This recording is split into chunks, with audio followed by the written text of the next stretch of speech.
డబ్బు, అనారోగ్యం, ఉద్యోగం, వ్యాపారం, అప్పులతో బాధపడుతున్నారా? మీకోసమే launch your future programme.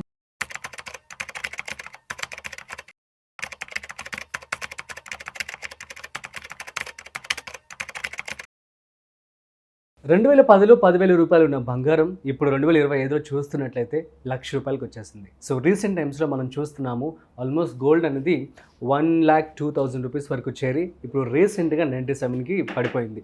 So ఇంకా తగ్గే అవకాశాలు ఏమైనా ఉన్నాయా, లేదంటే పెరుగుతాయా? సో వీటికి సంబంధించి ఈ టైంలో గోల్డ్ని మనం కొనొచ్చా, కొనకూడదా, లేకపోతే కొంతకాలం వెయిట్ చేయాల్సి ఉంటుందా? దీనికి సంబంధించి క్లారిటీ ఇవ్వడానికి ఇవాళ మనతో ఫైనాన్షియల్ ఎక్స్పర్ట్ రమేష్ పసుపులేటి గారు ఉన్నారు. సో వారి మాటల్లో మరింత సమాచారం అడిగి తెలుసుకుందాం. హాయ్, హలో, నమస్తే, వెల్కమ్ టు సుమన్ టీవీ. నేను మీ Rajeev Pasupuleti. So let's start. So hi sir, నమస్తే. నమస్తే అండి. సార్, గోల్డ్ సడన్గా భలే రైజ్ అయిపోయింది, అట్ ది సేమ్ టైం కొంచెం తగ్గింది కూడా. ఇప్పుడు కొంచెం అంటే 5,000 దాకా తగ్గిందంటే మంచి మాట.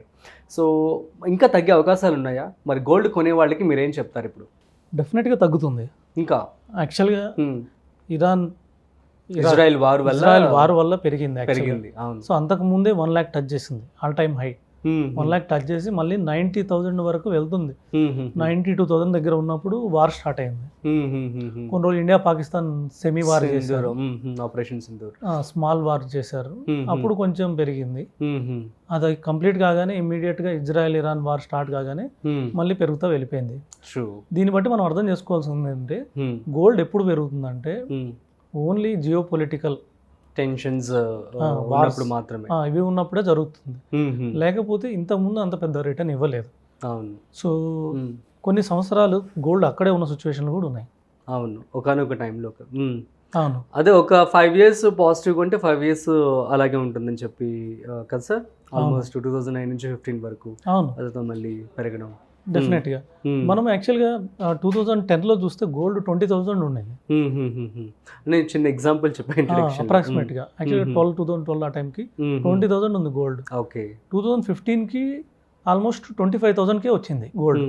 అంటే 2010లో 20,000 ఉన్న గోల్డ్ 2015కి 25,000 అయింది. అంటే ఓవరాల్గా ఎంత పెరిగిందంటే 5,000 పెరిగింది. 20% 5 yearsలో. 25% 5 yearsలో. అంటే సిఏజిఆర్ ఓన్లీ 3.9% ఇచ్చింది అంతే. ఓకే. 3.9 to 4% సిఏజిఆర్ ఇచ్చింది అంతే. 5 years క్వైట్ ఏం లేదు మార్కెట్లో. ఎందుకంటే అప్పుడు గ్లోబల్ వార్స్ కూడా పెద్ద ఏం లేవు.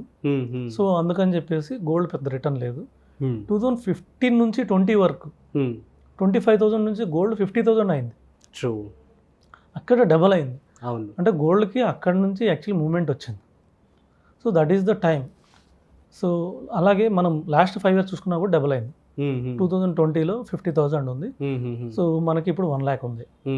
మధ్యలో కోవిడ్లో కొంచెం పెరిగింది, మళ్ళీ 2021లో తగ్గింది, 60,000కి వెళ్ళి మళ్ళీ 50,000కి వచ్చింది, మళ్ళీ 50,000 డౌన్కి కూడా వెళ్ళి మళ్ళీ ఇప్పుడు వార్స్ 4 years నుంచి వార్ స్టార్ట్ అయినాయి. ఫస్ట్ రష్యా ఉక్రెయిన్ స్టార్ట్ అయింది, తర్వాత ఇజ్రాయెల్ హమాస్ వచ్చింది, తర్వాత ఇజ్రాయెల్ ఇరాన్ అయింది, మధ్యలో మనం కూడా స్మాల్ పాకిస్తాన్తో కొద్దిగా టెన్షన్స్ వచ్చాయి. అవును. ఇలాంటి వచ్చినప్పుడు ఏమవుతుందంటే గోల్డ్ని సేఫ్ అసెట్లా చూస్తారు. గోల్డ్ని ఒక హెవెన్ అసెట్ అంటారు. అవును. సో హెవెన్ అసెట్ అంటే ప్రపంచం మొత్తం నాశనం అయిపోయినా కూడా అది వాల్యూ ఉంటుంది గోల్డ్కి. సో అది ఉన్న కంట్రీకి వాల్యూ ఉంటుంది. అందుకని అన్ని కంట్రీస్ బ్యాంక్స్ కూడా కొంటున్నాయి. గోల్డ్ పెరగడానికి మెయిన్ రీజన్ కూడా ఇదే. సో ఇంతకుముందు అన్ని కంట్రీ బ్యాంక్స్ డిస్కరేజ్ చేసేవి, మన ఇండియన్ కూడా డిస్కరేజ్ చేసేది. ఎందుకంటే గోల్డ్ ఎక్కువ ఇంపోర్ట్ చేసుకుంటే మన కరెంట్ అకౌంట్ డెఫిసిట్ అంత పడుతుంది. ఎందుకంటే మనం డాలర్స్లో పే చేయాలి, మన దగ్గర డాలర్స్ రిజర్వ్స్ తక్కువ ఉంటాయి. అవును. దానివల్ల ఏంటంటే మనం ఎక్కువ ఇంపోర్ట్ చేసుకుంటే డాలర్ డిమాండ్ పెరిగిపోయి మన రూపీ డిప్రిషియేట్ అయింది. అలాగే మన కరెంట్ అకౌంట్ కూడా డెఫిసిట్ పెరుగుతుంది. కానీ ఇప్పుడు డిఫరెంట్ సినారియో. మన దగ్గర రిజర్వ్స్ ఎక్కువ ఉన్నాయి. ఇండియాలో ఫారెన్ రిజర్వ్స్ పెరిగింది, మనది కూడా టాప్ 7కి వచ్చేసాం ఫారెన్ రిజర్వ్స్, డాలర్ రిజర్వ్స్లో. ఇంకోటి ఏంటంటే ఇలాంటి వార్స్ చూసినప్పుడు సో మనకు కూడా తెలుసో తెలియక చైనా ద్వారానో పాకిస్తాన్ ద్వారానో మనకు కూడా థ్రెట్ ఉంది. సో ఇలాంటి టైంలో మనం ఏం చేస్తున్నామంటే కొంచెం గోల్డ్ని ఇంక్రీజ్ చేస్తున్నాం. అలాగే అన్ని బ్యాంక్స్, అన్ని కంట్రీస్ బ్యాంక్, జపాన్కి ఉంటుంది, యూరోప్కి ఉంటుంది, చైనాకి ఉంటుంది, యూఎస్కి ఉంటుంది. సో వాళ్ళు బ్యాంక్స్ గోల్డ్ కొనుక్కొని వాటిని రిజర్వ్ చేసుకుంటున్నారు. ఎందుకంటే ఇలాంటి వార్ వచ్చినప్పుడు వాటికి స్ట్రాంగ్ అంటే వాటి రూపీస్ పడిపోతాయి. సో వాళ్ళ కరెన్సీ పడిపోతుంది, కంట్రీస్ కరెన్సీ. ఎప్పుడు గోల్డ్ రిజర్వ్స్ లేకపోతే. గోల్డ్ రిజర్వ్స్ ఎంత ఎక్కువ ఉంటే అంత వాళ్ళ రూపీ స్ట్రాంగ్ ఉంటుంది. ఓకే. సో వాళ్ళ కరెన్సీ స్ట్రాంగ్ ఉంటుంది కాబట్టి సో వాళ్ళు ఇలా చేయడం వల్ల డిమాండ్ పెరిగి గోల్డ్ పెరిగింది. ఇది సిచ్యువేషన్. ఇప్పుడు గోల్డ్ లాస్ట్ వీక్ ఇంకా ఇజ్రాయెల్ ఇరాన్ వార్ క్లోజ్ కాలేదు. లాస్ట్ ఫ్రైడే కాకుండా బిఫోర్ ఫ్రైడే ఆ రోజే సీజ్ ఫైర్ అన్నాడు ట్రంప్. సో సాటర్డే 1% పడింది, సండే 1% పడింది. సో అప్పటి నుంచి ఇప్పుడు దాకా చూస్తే 7% పడింది గోల్డ్. ఆల్మోస్ట్ 1,03,000 నుంచి 97,000కి వచ్చేసింది. సో ఇక్కడ నుంచి మళ్ళీ ఇప్పుడైతే వార్స్ ఏం కనిపించట్లేదు, ఆల్మోస్ట్ అన్ని వార్స్ క్లోజ్ అయిపోయినట్టే ఉంది. సో దానివల్ల ఏంటంటే మళ్ళీ 90,000 వెళ్ళే అవకాశం ఎక్కువ ఉంది. ఓకే. 90,000 దిగితే 85,000 పోయే అవకాశం కూడా ఉంది. అవునా? ఓకే. సో అయితే కొంచెం ఆగమంటారు ఎవరైతే గోల్డ్లో పెట్టుబడి పెట్టాలి అనుకుంటున్నారు. కొంచెం ఇన్వెస్ట్ చేసుకోవచ్చు. ఓకే. ఏదైనా కానీ ఎస్ఐపి ద్వారా ఇన్వెస్ట్ చేసుకోవడం బెటర్. ఓకే. ఇప్పుడు సపోజ్ నా దగ్గర 1 lakh ఉంది గోల్డ్, ఒక 10,000 ఇక్కడ ఇన్వెస్ట్ చేయొచ్చు. నెక్స్ట్ మంత్ ఒక 10,000. అంటే ఇంకా మన ఈటీఎఫ్ ద్వారా ఇన్వెస్ట్ చేసుకోవడం బెటర్. ఓకే. ఓకే. లేదంటే కాయిన్స్ కొంటారంటే ఒక కాయిన్ 10,000 పెడితే ఒక కాయిన్ వస్తుంది, అవును, లెస్ దాన్ దట్. సో ఇలా తీసుకోవడం బెటర్ నెక్స్ట్ 10 months. ఎందుకంటే ఇప్పుడు ఇజ్రాయెల్ ఇరాన్ వార్ కూల్ అయింది, మనకు తెలియదు మళ్ళీ రాత్రికి వాళ్ళు ఎప్పుడు మళ్ళీ బాంబు వేస్తారు, ఎవరు దాడి చేస్తారో తెలియదు. సో అప్పుడు మళ్ళీ గోల్డ్ మళ్ళీ రైజ్ అవుతుంది. ఎందుకంటే మెయిన్ పెట్రోల్ రిజల్ట్స్ ఇవి కొంచెం మిడిల్ ఈస్ట్లోనే ఎక్కువ ఉన్నాయి. ఇజ్రాయెల్ ఇరాన్లో వాళ్ళు టాప్ 5లో ఉన్నారు.